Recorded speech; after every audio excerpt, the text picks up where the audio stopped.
പ്രബോധനം വാരിക 2021 July 23. Cover story: അനാഥ സംരക്ഷണം, പ്രതീക്ഷയുടെ പുതുവഴികൾ. എഴുതിയത് സദറുദ്ദീൻ വാഴക്കാട്. അനാഥ സംരക്ഷണ രംഗത്ത് അനൽപമായ സേവനങ്ങൾ നിർവഹിച്ചവയാണ് ഇസ്ലാമിക സമൂഹത്തിലെ യതീംഖാനകൾ.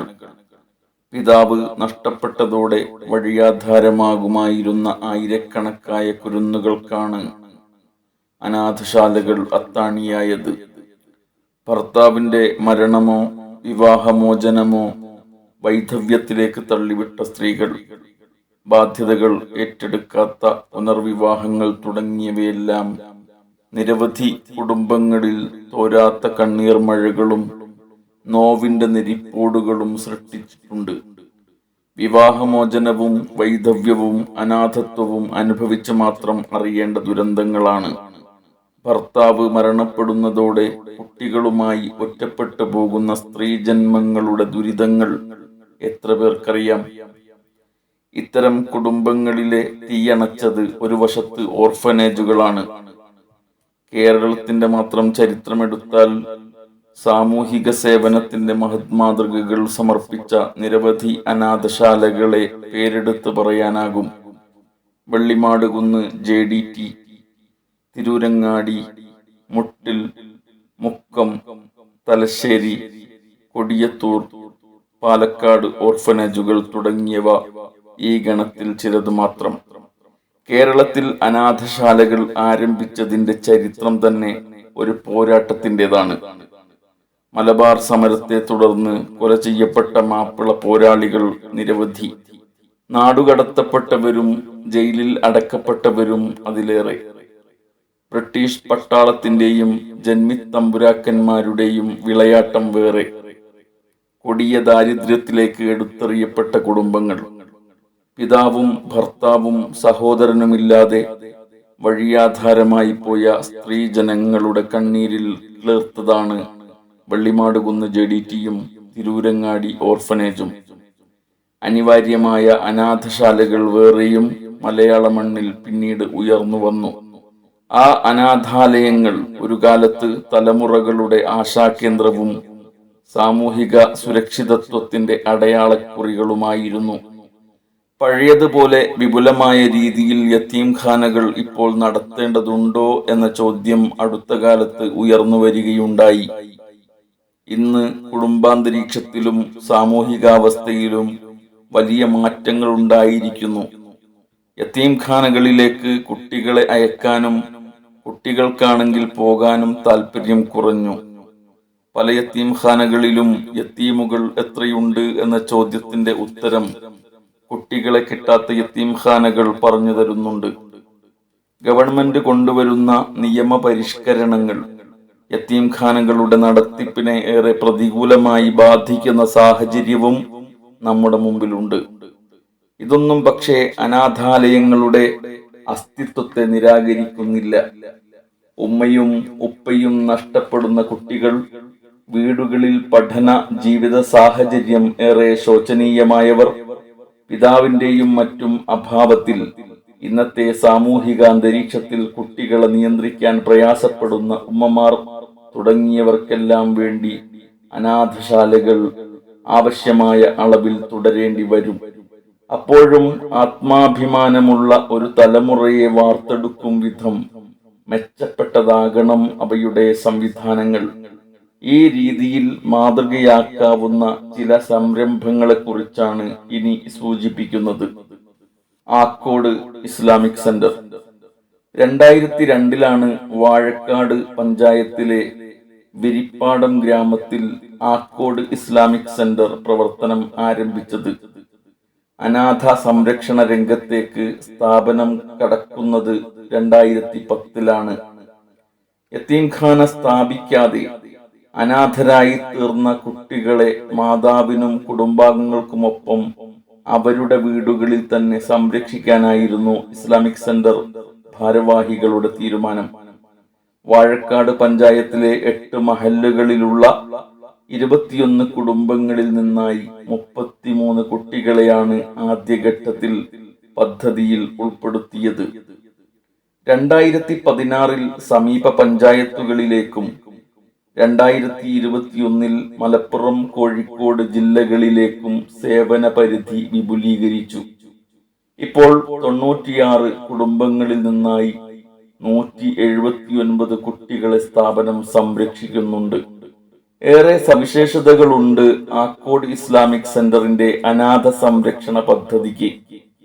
യതീം എന്ന വാക്ക് ഉപയോഗിക്കാതിരിക്കാൻ അവർ പരമാവധി ശ്രദ്ധിക്കുന്നു. കുട്ടികളെ ഉമ്മയോടൊപ്പം സ്വന്തം വീടുകളിൽ സംരക്ഷിക്കുന്നു. ഇങ്ങനെ സംരക്ഷിക്കുന്ന കുട്ടികളുടെ ഫോട്ടോ എടുക്കുകയോ പേരുവിവരങ്ങൾ പ്രസിദ്ധപ്പെടുത്തുകയോ പരിപാടികളിൽ അവരെ സ്റ്റേജിൽ പ്രദർശന വസ്തുക്കളാക്കുകയോ ചെയ്യുന്നില്ല.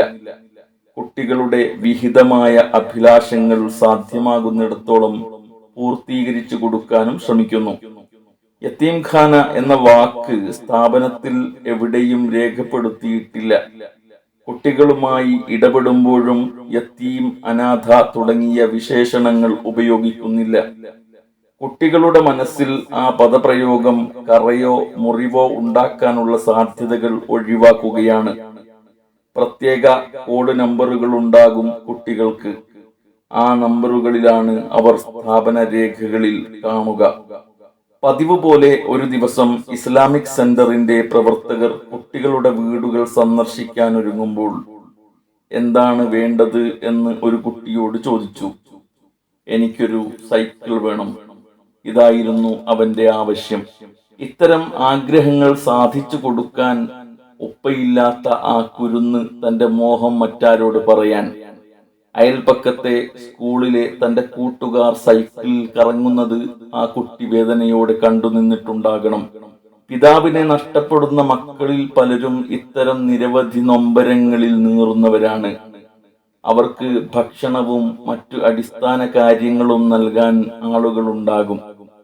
പക്ഷേ സമപ്രായക്കാരുടെയും സതീർത്ഥ്യരുടെയും ജീവിതം അനാഥരുടെ ഇളം മനസ്സുകളിൽ സൃഷ്ടിക്കുന്ന ഇത്തരം വിഹിതമായ മോഹങ്ങൾ പലപ്പോഴും അകം വേവുന്ന വേദനകളായി അവശേഷിക്കാറാണ് പതിവ്.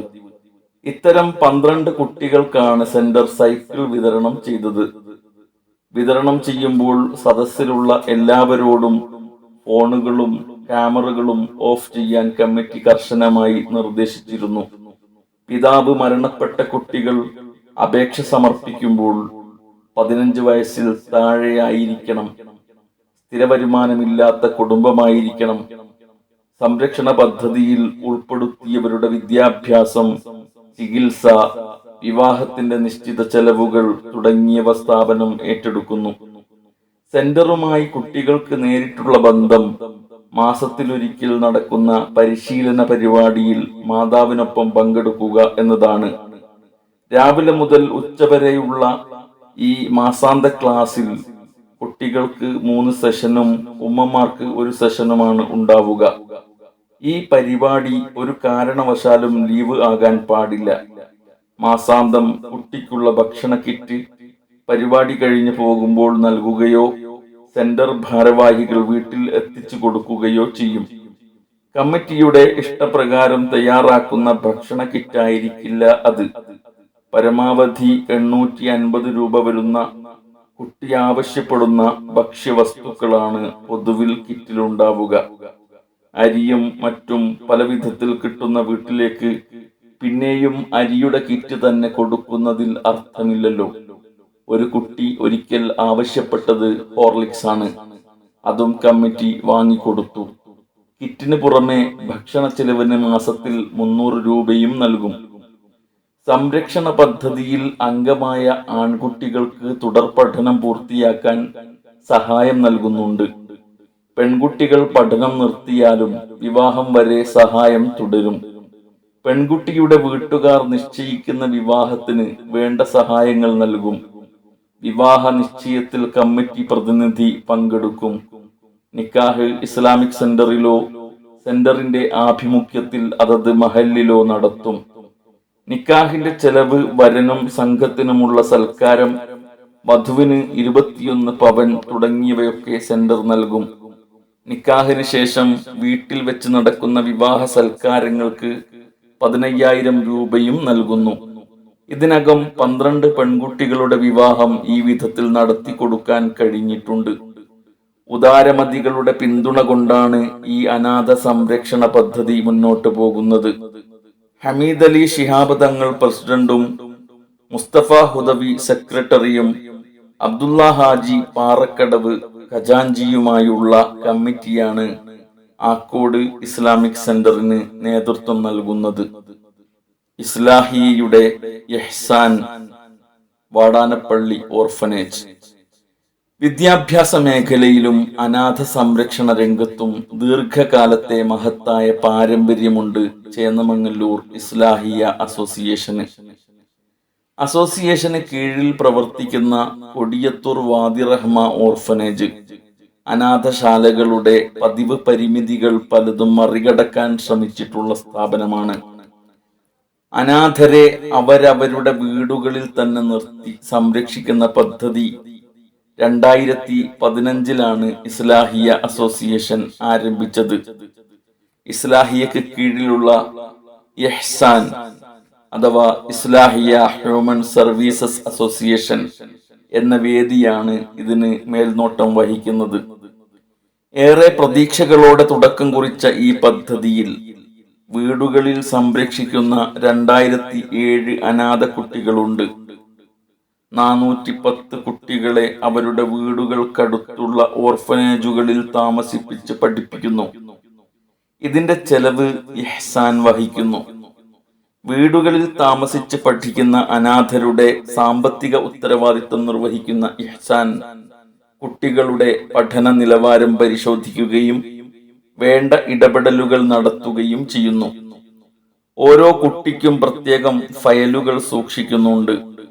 ചെലവിന് വകയിരുത്തിയ പണം കുട്ടിയുടെയും മാതാവിന്റെയും അക്കൗണ്ടിലേക്ക് അയച്ചു കൊടുക്കുന്നു.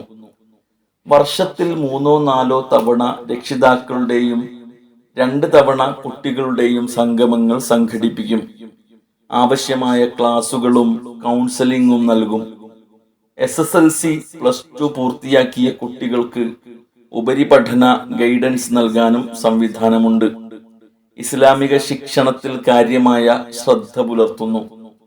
കേരളത്തിന്റെ പല ഭാഗങ്ങളിലായി പരന്നു കിടക്കുകയാണ് ഇഹ്സാന്റെ സേവന പ്രവർത്തനങ്ങൾ. ഗുണഭോക്താക്കളായ കുട്ടികളെ മേഖലകൾ തിരിച്ച് കമ്മിറ്റി അംഗങ്ങളെ മേൽനോട്ട ചുമതല ഏൽപ്പിക്കുകയും കൃത്യമായ മോണിറ്ററിംഗ് നടപ്പിലാക്കുകയും ചെയ്യുന്നു. അനാഥ സംരക്ഷണ രംഗത്ത് മഹിത പാരമ്പര്യമുണ്ട് വാടാനപ്പള്ളി ഓർഫനേജിന്. 1977 തീരദേശ ഗ്രാമമായ വാടാനപ്പള്ളിയിൽ മദ്രസയായി തുടങ്ങിയ സ്ഥാപനത്തിൽ 1979 യത്തീംഖാന ആരംഭിച്ചത്. തലമുറകളുടെ ജീവിതത്തെ ഈ സ്ഥാപനം ക്രിയാത്മകമായി കരുപ്പിടിപ്പിക്കുകയായിരുന്നു. ഇസ്ലാമിക രംഗത്ത് സേവന നിരതരായ തലമുറകളെ ഓർഫനേജ് സംഭാവന ചെയ്തിട്ടുണ്ട്. JNU, ജാമിയ മില്ലിയ ഉൾപ്പെടെ ഇന്ത്യയിലെ പ്രമുഖ യൂണിവേഴ്സിറ്റികളിൽ ഇവിടത്തെ നിരവധി വിദ്യാർത്ഥികൾ ഉപരിപഠനം നടത്തുന്നുവെന്നത് അഭിമാനകരമാണ്. പൂർവ്വ വിദ്യാർത്ഥി സംഘടന ഉപരിപഠനത്തിന് വേണ്ടതെല്ലാം ഒരുക്കി കൊടുക്കുന്നു. നിലവിൽ 1000-ഓളം വിദ്യാർത്ഥികൾ ഓർഫനേജിൽ പഠിക്കുന്നുണ്ട്. അനാഥശാലയിലേക്ക് കുട്ടികളെ കൊണ്ടുവന്ന് താമസിപ്പിക്കുന്നതിന് പുറമെ കുട്ടികളെ സ്വന്തം വീടുകളിൽ സംരക്ഷിക്കുന്ന പദ്ധതിയും സ്ഥാപനം നടപ്പിലാക്കി വരുന്നുണ്ട്. പുതിയ ഓർഫനേജ് നിയമങ്ങൾ സ്ഥാപനത്തിൽ കുട്ടികളെ ചേർത്ത് പഠിപ്പിക്കുന്ന രീതി ദുഷ്കരമാക്കി തീർക്കുന്നതായി സ്ഥാപനത്തിന്റെ ഡയറക്ടർ ഹനീഫ മാസ്റ്റർ പറഞ്ഞു. വാടാനപ്പള്ളി ഓർഫനേജിന് കീഴിലുള്ള ഓർഫൻ കെയർ പ്രോഗ്രാം അനാഥ കുട്ടികളെ വീടുകളിൽ തന്നെ സംരക്ഷിക്കുന്ന പദ്ധതിയാണ്. പിതാവ് മരണപ്പെട്ടാലും ഉമ്മയോടും കുടുംബത്തോടുമൊപ്പം നിൽക്കാനുള്ള കുട്ടികളുടെ മനസ്സ് തിരിച്ചറിഞ്ഞാണ് ഈ പദ്ധതി ആവിഷ്കരിച്ചിട്ടുള്ളത്. കുട്ടികളുടെ സ്കൂൾ, മദ്രസ വിദ്യാഭ്യാസം, വീട്ടുകാരുടെ സഹകരണത്തോടെയുള്ള ധാർമ്മിക ശിക്ഷണം തുടങ്ങിയവക്ക് ഈ പദ്ധതിയിൽ പ്രാധാന്യം നൽകുന്നുണ്ട്. 2010 മുതൽ സ്ഥാപനത്തിൽ നിന്ന് വിട്ടുപോയ കുട്ടികളെയും ഈ സ്കീമിൽ ഉൾപ്പെടുത്തിയിട്ടുണ്ട്. 250 കുട്ടികൾ സ്കീമിന്റെ ഗുണഭോക്താക്കളാണ്. 100-ലധികം അനാഥ പെൺകുട്ടികളുടെ വിവാഹവും നടത്തിയിട്ടുണ്ട് Vadanappally orphanage, Palakkad orphanage. Palakkad orphanage അനാഥ സംരക്ഷണ രംഗത്ത് മാതൃകാ പ്രവർത്തനങ്ങൾ കാഴ്ചവെക്കുന്ന സ്ഥാപനമാണ്. വീടുകളിൽ സംരക്ഷണ സാധ്യതകളുള്ള അനാഥ കുട്ടികളെ ഉമ്മമാരോടൊപ്പം തന്നെ നിർത്തി പരിപാലിക്കുന്ന സംവിധാനം പാലക്കാട് ഓർഫനേജിൽ ആരംഭിച്ചത് 2014-ലാണ്. വിദ്യാഭ്യാസം, ചികിത്സ, ഭക്ഷണം എന്നിവക്ക് ആവശ്യമായ ചെലവുകൾ സ്പോൺസർഷിപ്പിലൂടെ കണ്ടെത്തുകയാണ് രീതി. നിലവിൽ 60ഓളം കുട്ടികളെ വീടുകളിൽ സംരക്ഷിക്കുന്നു. ഏതാണ്ട് 100 കുട്ടികൾ ഇതുവരെ ഈ പദ്ധതിയുടെ ഗുണഭോക്താക്കളായിട്ടുണ്ടാകും. കോവിഡ് കാലത്ത് കുറേയേറെ കുട്ടികളെ വീടുകളിൽ തന്നെയാണ് നിർത്തിയിട്ടുള്ളത്. സ്ഥാപനത്തിൽ ഒരുമിച്ച് നിൽക്കുമ്പോഴുള്ളതിനേക്കാൾ എത്രയോ കൂടുതലായിരിക്കും ഒറ്റക്കൊറ്റക്ക് വീടുകളിൽ നിൽക്കുമ്പോഴുള്ള സാമ്പത്തിക ബാധ്യത. ഈ വിഭവക്കമ്മി സ്ഥാപനത്തിന് വീടുകളിലെ സംരക്ഷണത്തിൽ പരിമിതികൾ സൃഷ്ടിക്കുന്നുണ്ട്. ദയ കാണിച്ച മാതൃക. മാതാക്കളിൽ നിന്ന് വേർപിരിച്ച് അനാഥാലയത്തിലേക്ക് കുട്ടികളെ അയക്കുന്നതിന്റെ പ്രശ്നങ്ങളും പ്രയാസങ്ങളും ബോധ്യപ്പെട്ടപ്പോഴാണ് കുട്ടികളെ വീടുകളിൽ തന്നെ പരിപാലിക്കുന്ന ദയ ഓർഫൻ കെയർ എന്ന സംരംഭത്തിന് 1998-ൽ ISM തുടക്കം കുറിച്ചത്. വിദ്യാഭ്യാസ, ആരോഗ്യ, സംസ്കരണ രംഗങ്ങളിൽ കുട്ടികൾക്ക് ക്രിയാത്മകമായ പരിചരണം വിഭാവന ചെയ്ത ദയ ഈ രംഗത്ത് കേരളത്തിലെ ആദ്യ സംരംഭമാണ്. ISM പ്രാദേശിക ഘടകങ്ങൾ വഴി തിരഞ്ഞെടുക്കുന്ന കുട്ടികൾക്ക് പ്രാദേശിക രക്ഷിതാക്കളുടെ മേൽനോട്ടത്തിൽ വീടുകളിൽ തന്നെ സംരക്ഷണം നൽകുകയായിരുന്നു രീതി. താൻ അനാഥനാണെന്ന തോന്നൽ പരമാവധി കുറയ്ക്കാനുള്ള മനഃശാസ്ത്ര സമീപനങ്ങൾ സ്വീകരിക്കുന്നു. മാസം തോറുമുള്ള സംഗമങ്ങൾ, കലാകായിക മത്സരങ്ങൾ, വിവിധ സ്വഭാവത്തിലുള്ള ക്ലാസുകൾ, കുടുംബത്തിന്റെ പുനരധിവാസം, തൊഴിൽ പരിശീലനം തുടങ്ങിയ പലതും പദ്ധതിയുടെ ഭാഗമായി നടക്കുന്നു. അനാഥർക്കും അഭിമാനത്തോടെ ജീവിക്കാൻ അവസരമൊരുക്കിയ ഈ പദ്ധതിയെ അനാഥ സംരക്ഷണ രംഗത്തെ ശ്രദ്ധേയമായ ചുവടുവെപ്പായി വിശേഷിപ്പിക്കാം.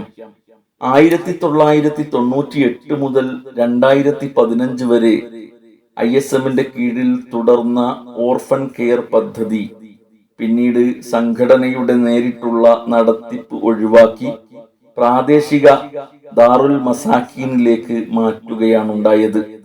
Valavannur Ansar Arabic college, Areekode Sullamussalam, Vandoor pleasant home, Manjeri Anakkayam, Nilambur guidance college, Chungathara students home തുടങ്ങിയവയൊക്കെ കേന്ദ്രീകരിച്ച് വ്യത്യസ്തങ്ങളായ അനാഥ സംരക്ഷണ പദ്ധതികൾ നടന്നുവരുന്നു. ഹോസ്റ്റലുകളിൽ കുട്ടികളെ താമസിപ്പിക്കുന്ന രീതിയാണ് അവലംബിക്കുന്നത്. എന്നാൽ സംഘടന നേരിട്ടല്ലാതെ വിവിധ സംവിധാനങ്ങൾ വഴി ഓർഫൻ കെയറിന്റെ രീതിശാസ്ത്രമനുസരിച്ച് അനാഥ സംരക്ഷണ സംരംഭങ്ങൾ വേറെയും നടന്നുവരുന്നുണ്ട്. ദ ലൈറ്റ് ചാരിറ്റബിൾ ട്രസ്റ്റ് വിപുലവും ശാസ്ത്രീയവുമായ പദ്ധതികളിലൂടെ വീടുകളിൽ കുട്ടികളെ സംരക്ഷിക്കുന്ന ദ ലൈറ്റ് ചാരിറ്റബിൾ ട്രസ്റ്റിന്റെ പ്രവർത്തനങ്ങളാണ് പ്രസ്താവ്യമായ മറ്റൊരു സംരംഭം. സംഘടനാ വ്യത്യാസമോ മതസമുദായ വിവേചനമോ ഇല്ലാതെയാണ് ട്രസ്റ്റ് അനാഥർക്ക് വേണ്ടി പ്രവർത്തിക്കുന്നത്. ഇതര മതവിഭാഗത്തിൽപ്പെട്ട അനാഥർക്കും ഈ പദ്ധതിയിൽ സംരക്ഷണം നൽകി വരുന്നുണ്ട്. കാസർഗോഡ്, കാഞ്ഞങ്ങാട്, കോഴിക്കോട്, വയനാട്, തിരൂർ, പുളിക്കൽ, വണ്ടൂർ പ്രദേശങ്ങളിൽ ട്രസ്റ്റ് ഇതിനകം പദ്ധതികൾ നടപ്പിലാക്കി വരുന്നു. അട്ടപ്പാടി, തൃശൂർ, കണ്ണൂർ എന്നിവിടങ്ങളിൽ അടുത്തു തന്നെ തുടങ്ങാൻ ആലോചനയുണ്ട്. 250 കുട്ടികളാണ് നിലവിൽ ഇതിന്റെ ഗുണഭോക്താക്കളായിട്ടുള്ളത്. പുളിക്കൽ കേന്ദ്രമായി നടക്കുന്ന സംവിധാനം ഇതിന്റെ ഉദാഹരണമാണ്. സ്ത്രീകളുടെ സ്റ്റിയറിംഗ് കമ്മിറ്റിയും പ്രാദേശിക സമിതികളിലെ 3 അംഗ സ്ത്രീ സാന്നിധ്യവും ഈ പദ്ധതിയുടെ പ്രത്യേകതയാണ്. വിധവകളുമായി ഇടപഴകേണ്ടതിനാൽ സ്ത്രീകളുടെ സ്റ്റിയറിംഗ് കമ്മിറ്റി കൂടുതൽ ഫലപ്രദമാണ്. ഓരോ പ്രദേശത്തും സാമൂഹിക സേവന താൽപര്യമുള്ള 7 അംഗ സമിതിയുടെ മേൽനോട്ടത്തിൽ വിദ്യാഭ്യാസം, ചികിത്സ തുടങ്ങിയ കാര്യങ്ങളൊക്കെ ശ്രദ്ധ നൽകിക്കൊണ്ടാണ് വ്യവസ്ഥാപിതമായി പദ്ധതി നടപ്പിലാക്കുന്നത്. സ്കൂൾ കിറ്റ്, വ്യക്തിഗത കൗൺസിലിംഗ്, ഭക്ഷണ കിറ്റ്, വീട് സന്ദർശനം, റമദാനിൽ വീട്ടുകാർക്ക് മുഴുവനായും ഇഫ്താർ അത്താഴ കിറ്റ്, വീട്ടിലെ അംഗങ്ങൾക്കെല്ലാം പെരുന്നാൾ വസ്ത്രം തുടങ്ങിയവ പദ്ധതിയുടെ ഭാഗമാണ്. ഒരു വീട്ടിൽ നിന്ന് ഒരു കുട്ടിയെയാണ് പദ്ധതിയിൽ അംഗമാക്കുന്നതെങ്കിലും പല സഹായങ്ങളിലും വീട്ടുകാരെയും പരിഗണിക്കാറുണ്ട്. പ്രവർത്തനങ്ങൾക്ക് നേതൃത്വം നൽകാൻ 2 സബ് കമ്മിറ്റികൾ ട്രസ്റ്റിന് കീഴിലുണ്ട്. കേരളം മുഴുവനും തുടർന്ന് ഇതര സംസ്ഥാനങ്ങളിലേക്കും വീടുകൾ കേന്ദ്രീകരിച്ചുള്ള ഈ അനാഥ സംരക്ഷണ സംവിധാനം വ്യാപിപ്പിക്കാൻ ട്രസ്റ്റിന് പദ്ധതിയുണ്ട്. വളവന്നൂർ ബാഫക്കി യത്തീംഖാന 1974 മർഹൂം ചാപ്പനങ്ങാടി ബാപ്പു മുസ്ലിയാരുടെ നേതൃത്വത്തിലാണ് വളവന്നൂർ ബാഫക്കി യത്തീംഖാന സ്ഥാപിതമാവുന്നത്. അനാഥരും അഗതികളുമായ കുട്ടികൾക്ക് KG മുതൽ PG വരെ ഒരേ കുടക്കീഴിൽ മതഭൗതിക സമന്വയ വിദ്യാഭ്യാസം യത്തീംഖാന നൽകുന്നുണ്ട്. SSLCക്ക് ശേഷം തുടർ പഠനത്തിന് സൗകര്യം ചെയ്തു കൊടുക്കുന്നു എന്നതാണ് ബാഫക്കി യത്തീംഖാനയുടെ സവിശേഷത. +2 പഠനത്തിനു ശേഷം തൊഴിലധിഷ്ഠിത വിദ്യാഭ്യാസം നൽകുന്നതിന് 1982 തന്നെ യത്തീംഖാനക്ക് കീഴിൽ കേന്ദ്ര ഗവൺമെന്റിന്റെ അംഗീകാരത്തോടെ പ്രവർത്തിക്കുന്ന ITIയും നിലവിലുണ്ട്. എഞ്ചിനീയറിംഗ്, പാരാമെഡിക്കൽ, പ്രൊഫഷണൽ കോഴ്സുകൾ പഠിക്കുന്നവരും കോഴ്സ് പൂർത്തിയാക്കി മെച്ചപ്പെട്ട തൊഴിൽ നേടിയവരും സ്ഥാപനത്തിന്റെ സംഭാവനകളായുണ്ട്.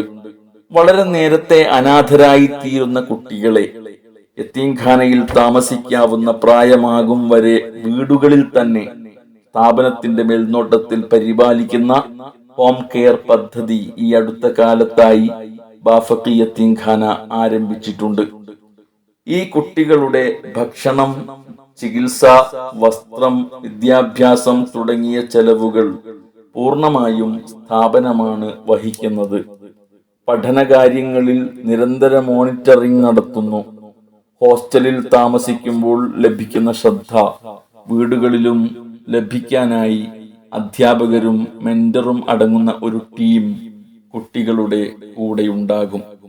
2021 10ാം ക്ലാസ് പരീക്ഷയിൽ യത്തീംഖാനയിലെ കുട്ടികൾ 60% A+ഓടെ 100% വിജയം നേടിയിട്ടുണ്ട്. സ്ഥാപക നേതാവിന്റെ പ്രത്യേക നിർദ്ദേശപ്രകാരം ധനാഗമനത്തിനായി റിസീവർമാരെ നാളിതുവരെ നിശ്ചയിക്കുകയോ വിദേശ കമ്മിറ്റികൾ രൂപീകരിക്കുകയോ പത്രമാധ്യമങ്ങൾ വഴി പരസ്യങ്ങൾ നൽകുകയോ ചെയ്തിട്ടില്ല. ഉദാരമതികളും അഭ്യുദയകാംക്ഷികളും സ്വയം പ്രചോദിതരായി യത്തീംഖാനയിൽ നേരിട്ട് എത്തിക്കുന്ന സംഭാവനകളാണ് സ്ഥാപനത്തിന്റെ വരുമാന മാർഗം. ചെറിയ പ്രായത്തിൽ കുട്ടികളെ ഉമ്മയിൽ നിന്ന് പറിച്ചെടുത്ത് ഓർഫനേജിൽ ചേർക്കുന്നത് വഴിയുണ്ടാകുന്ന സ്നേഹനഷ്ടം കുട്ടികളുടെ പിൽക്കാല ജീവിതത്തിൽ പ്രയാസങ്ങൾ സൃഷ്ടിക്കാറുണ്ട്. ഇത് തിരിച്ചറിഞ്ഞതുകൊണ്ടാണ് കുട്ടികൾക്ക് ഉമ്മമാരോടൊപ്പം താമസിക്കാവുന്ന കുട്ടികളുടെ ഗ്രാമം പദ്ധതിക്ക് ബാഫക്കി യത്തീംഖാന രൂപം നൽകിയത്. കുട്ടികൾ പഠിക്കാൻ പോകുന്ന സമയത്ത് ഉമ്മമാർക്ക് സ്വയം തൊഴിൽ സംരംഭങ്ങളിൽ ഏർപ്പെടാൻ പറ്റുന്ന രീതിയിലാണ് പദ്ധതി വിഭാവനം ചെയ്തിട്ടുള്ളത്. അനാഥശാലകളുടെ പതിവു രീതികളിൽ നിന്ന് വ്യത്യസ്തമായി പ്രതീക്ഷയുടെ പുതുവഴികൾ തുറക്കുന്ന ഏതാനും സംരംഭങ്ങളെയാണ് ഇവിടെ പരിചയപ്പെടുത്തിയത്. ഇത്തരം സംരംഭങ്ങൾ വേറെയും കേരളത്തിലുണ്ടാകാം. കേരളത്തിന് പുറത്ത് ഹ്യൂമൻ വെൽഫെയർ ഫൗണ്ടേഷൻ നേതൃത്വം നൽകുന്ന വിഷൻ 2026 കീഴിലെ അനാഥ സംരക്ഷണ പദ്ധതിയായിരിക്കണം ഈ രംഗത്ത് ഇന്ത്യയിൽ ഏറ്റവും വിപുലമായ സംവിധാനം. നന്ദി. പ്രിയപ്പെട്ട ശ്രോതാക്കളെ, പ്രബോധനം വാരികയുടെ ഓഡിയോ ഗ്രൂപ്പിലേക്ക് സ്വാഗതം. ഈ കൂട്ടായ്മയിലേക്ക് താങ്കളെ ആദരപൂർവം ക്ഷണിക്കുന്നു. താഴെ പറയുന്ന വാട്സപ്പ് നമ്പറിലേക്ക് മെസ്സേജ് അയക്കുകയാണെങ്കിൽ താങ്കൾക്കും ഈ കൂട്ടായ്മയിൽ അംഗമാകാം. Mobile number 001195266333787.